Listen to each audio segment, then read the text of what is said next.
Graphite তড়িতের সুপরিবাহী কিন্তু হীরক নয় কেন?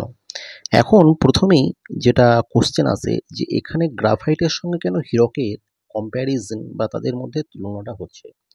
কারণ গ্রাফাইট এবং হীরক প্রত্যেকেই কিন্তু কার্বন অ্যাটম দিয়ে তৈরি, মানে প্রত্যেকটাই হচ্ছে কার্বন এলিমেন্ট।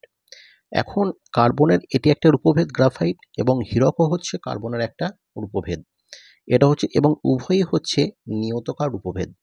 এখন এই গ্রাফাইট ইলেকট্রিসিটি পরিবহন করতে পারছে, কিন্তু হীরক সেখানে পারছে না কেন?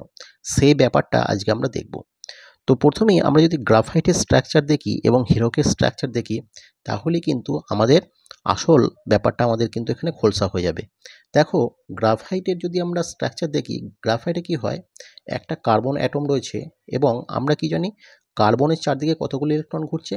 চারদিকে চারটে ইলেকট্রন হচ্ছে সর্বহিত কক্ষে। এই চারটি ইলেকট্রন আমরা এইভাবে রিপ্রেজেন্ট করলাম, ঠিক আছে? এখন এই এক একটা ইলেকট্রন কি করে, অপর একটা কার্বন অ্যাটমের সঙ্গে সমযোজী বন্ধনে আবদ্ধ হয়। অর্থাৎ এখানে একটা বন্ধনী তৈরি করলো, এখানে একটা কার্বন অপর একটি কার্বন অ্যাটমের সঙ্গে, সেটা গ্রাফাইটেরই, ঠিক আছে, এখানে সমযোজী বন্ধনে আবদ্ধ করলো। এখানে আর একটা কার্বন অ্যাটম রয়েছে, এর সাথে সমযোজী বন্ধনে আবদ্ধ করলো, এবং এখানে আর একটা কার্বন অ্যাটম রয়েছে, এটার সাথে সমযোজী বন্ধনে আবদ্ধ হলো। কি ক্ষেত্রে? এটা হীরকের ক্ষেত্রে। অর্থাৎ কি হচ্ছে, যেহেতু কার্বনের সর্বহিত কক্ষে যে চারটি ইলেকট্রন রয়েছে, কারণ কি কার্বনের আমাদের যদি ইলেকট্রিক কনফিগারেশন দেখি, তাহলে কি হচ্ছে 1s2 2s2 2p2, কারণ কার্বনের অ্যাটমিক নাম্বার কত? অ্যাটমিক নাম্বার হচ্ছে 6। Hydrogen, helium, lithium, beryllium, boron, carbon, ঠিক আছে? তাহলে এর সর্বহিত কক্ষে কতগুলো ইলেকট্রন রয়েছে? চারটি ইলেকট্রন রয়েছে। এই চারটি ইলেকট্রন কি হচ্ছে, অপর চারটি কার্বন অ্যাটমের সঙ্গে সমযোজী বন্ধনে আবদ্ধ থাকার জন্য এর মধ্যে কিন্তু কোনো ফ্রি ইলেকট্রন বা মুক্ত ইলেকট্রন কিন্তু থাকছে না। কার ক্ষেত্রে থাকছে না? হীরকের ক্ষেত্রে। এই মুক্ত ইলেকট্রন নীল। এই জন্য কি হয়, আমাদের যে ধাতব যে সমস্ত মানে পরিবাহী ইলেকট্রিসিটি পরিবহন করে, সেখানে কি হয়, সেখানে আমাদের এই যে চার্জটাকে পরিবহন করে নিয়ে যায় কে? ইলেকট্রন। কাজেই মুক্ত ইলেকট্রন থাকবে, তবে না সেটা আমাদের চার্জগুলোকে পরিবহন করবে, তবে না সেখানে একটা ইলেকট্রিসিটি জেনারেট হবে। কিন্তু এখানে হীরকের মধ্যে কোনো ফ্রি ইলেকট্রন না থাকার জন্য সেই হীরক কিন্তু কোনো রকম ইলেকট্রিসিটি পরিবহন করতে পারে না। এবার যদি আমরা গ্রাফাইটের ক্ষেত্রে দেখি, তখন কি হচ্ছে, আচ্ছা এখানে আরেকটু বলে নিই, হীরকের ক্ষেত্রে এই হাইব্রিডাইজেশনটা কি হয়? হাইব্রিডাইজেশন কি হয়? sp3 টাইপ হাইব্রিডাইজেশন হয়, ঠিক আছে? এবং এই বন্ধনীগুলো কিন্তু খুব শক্ত হয়, চট করে কিন্তু এই বন্ধনীগুলো ভাঙে না। অন্যদিকে তাহলে এটা হচ্ছে কি, এটা হচ্ছে হীরক, হীরকের স্ট্রাকচার বা গঠন।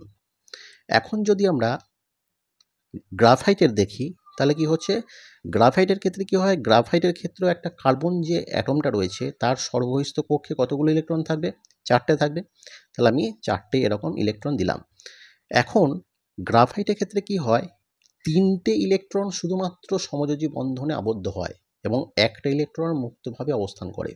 তাহলে সেটা কীরকমভাবে থাকে? তাহলে এটাও ওই গ্রাফাইটেরই অপর একটি কার্বন অ্যাটমের সঙ্গে এখানে একটা সমযোজী বন্ধন তৈরি করলো, এখানে একটা সমযোজী বন্ধন তৈরি করলো, এবং এখানে একটা সমযোজী বন্ধন তৈরি করলো। এইভাবে তিনটে সমযোজী বন্ধন তৈরি করে, এবং এই যে একটা ইলেকট্রন, এটা ফ্রি অবস্থায় থাকে, এটা মুক্ত অবস্থায় থাকে। এই মুক্ত অবস্থায় থাকার জন্য এটি ইলেকট্রিসিটি পরিবহন করে। অর্থাৎ গ্রাফাইটের মধ্যে ফ্রি ইলেকট্রন বা মুক্ত ইলেকট্রন অধিক সংখ্যায় থাকার জন্য গ্রাফাইট তড়িৎ পরিবহন করে। এবার এটাকে যদি আমরা একটু বিশদে ব্যাখ্যা করি, তাহলে দেখো কি হবে।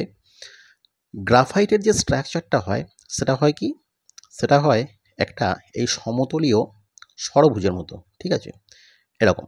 আবার এখানে একটা থাকে স্ট্রাকচার এরকম, একটা ষড়ভুজ এখানে থাকে, এখানেও এরকমভাবে একটা ষড়ভুজ থাকে, ঠিক আছে, এরকমভাবে একটা ষড়ভুজ থাকে, এখানে একটা ষড়ভুজ এরকমভাবে থাকে, ঠিক আছে। এবার কি হয়, এই যে একটা ইলেকট্রন মুক্ত অবস্থায় থাকলো, সেই মুক্ত ইলেকট্রনগুলো এইভাবে বিস্তৃত থাকে, ঠিক আছে। এখানে একটা ষড়ভুজ থাকলো, এখানে একটা মুক্ত ইলেকট্রন থাকলো। এখন এরকম একটা মানে এরকম একটা গ্রাফাইটের ক্লাস, এবং নিচের দিকে যদি আমরা আর একটা গ্রাফাইটের ক্লাস দেখি ছোট্ট করে, তাহলে দেখো এখানে একটা এরকম ষড়ভুজ, এখানে এরকমভাবে একটা ষড়ভুজ, এখানে এরকমভাবে একটা ষড়ভুজ, এখানে এরকমভাবে একটা ষড়ভুজ থাকে। এখানে এরকমভাবে কার্বন ইলেকট্রনগুলো থাকে, মানে ফ্রি যে ইলেকট্রন সেখানে এখানে থাকে, এখানেও ফ্রি ইলেকট্রন, এখানেও ফ্রি ইলেকট্রন থাকে।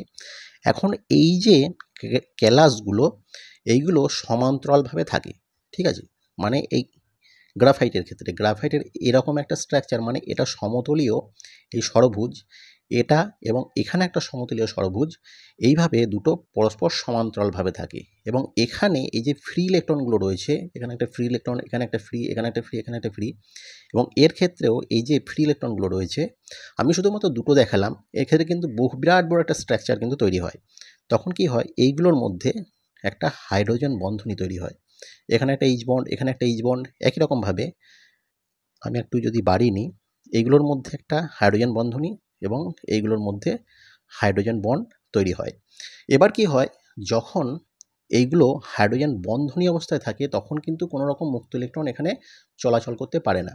কিন্তু এই হাইড্রোজেন বন্ধনী কি হয়, একটা দুর্বল বন্ধনী, এবং সেখানে অল্প যদি একটু এনার্জি পায় তখন কি হয়, এই বন্ধনীগুলো কিন্তু ব্রেক হয়ে যায়, ঠিক আছে। এইগুলো ভেঙে গিয়ে প্রচুর পরিমাণে তখন গ্রাফাইটের মধ্যে মুক্ত ইলেকট্রনের সন্ধান পাওয়া যায়। সেই মুক্ত ইলেকট্রন থাকার জন্যই গ্রাফাইট তড়িৎ পরিবহন করতে পারে। এবং এখানে দেখো, এখানে একটা মুক্ত ইলেকট্রন থাকার জন্য এখানে এটা আমি লিখছি কি, এটা হচ্ছে গ্রাফাইটের গঠন। এবং এখানে দেখো তিনটে বন্ধনী তৈরি হচ্ছে, একটা ইলেকট্রন মুক্ত আছে, কাজে এখানে যে হাইব্রিডাইজেশনটা হবে সেটা কি sp2 টাইপ হাইব্রিডাইজেশন হচ্ছে, ঠিক আছে। কিন্তু হীরকের ক্ষেত্রে কি হচ্ছে sp3, কারণ এখানে চারটে ইলেকট্রন, সেই চারটে ইলেকট্রনই কিন্তু ব্যবহৃত হয়ে যাচ্ছে সমযোজী বন্ধনী গঠনের ক্ষেত্রে। কার সঙ্গে সমযোজী বন্ধন গঠন করছে, সেই হীরকেরই অন্য একটি কার্বন অ্যাটমের সাথে সেটা সমযোজী বন্ধনে আবদ্ধ হচ্ছে। এবং হীরকের ক্ষেত্রে কি হয়, চতুস্তলক তৈরি হয়, সমতলীয় চতুস্তলক, ঠিক আছে। এটা গ্রাফাইটের ক্ষেত্রে হয়, এবং এটা হীরকের ক্ষেত্রে। এবং যখন গ্রাফাইটের ক্ষেত্রে কি হয়, গ্রাফাইটের ক্ষেত্রে সমতলীয় এটা হচ্ছে ষড়ভুজ হয়, সমতলীয় ষড়ভুজ এটা হচ্ছে গ্রাফাইটের ক্ষেত্রে, ঠিক আছে। সেই জন্য কি গ্রাফাইট তড়িৎ পরিবহন করতে পারে কিন্তু হীরক তড়িৎ পরিবহন করতে পারে না।